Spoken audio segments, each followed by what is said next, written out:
So we are now on step 2. We have our middle of our coil bowl here with our center that we are able to push our needle through.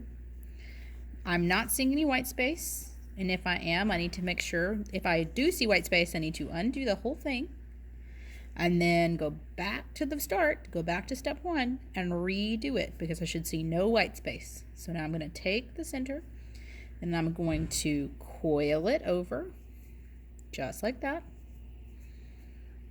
It is called a coil bowl after all. So again, I'm taking the big end and I'm rolling it over.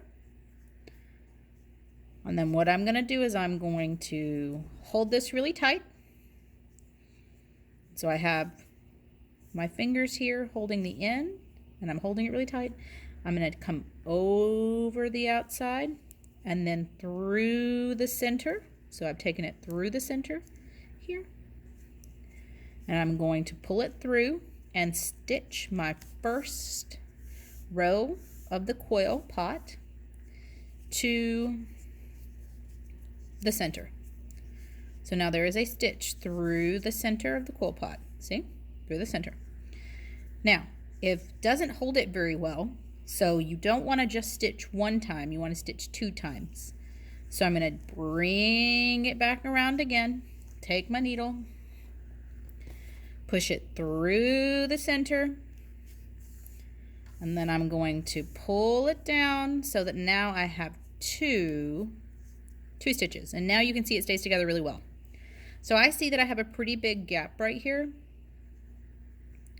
I don't necessarily want that, so if you can see a hole through the bottom of your coil pot, you might want to unwind it and start again.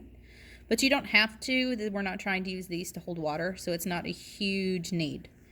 So now it's coming through the center over here, and if you see, like I can see the tape there, you could easily fix that by just coming over again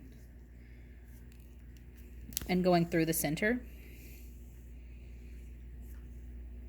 and covering it up with your yarn.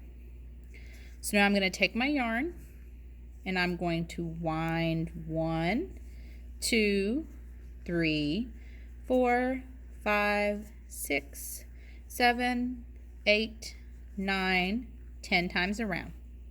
And then we're ready for step 3.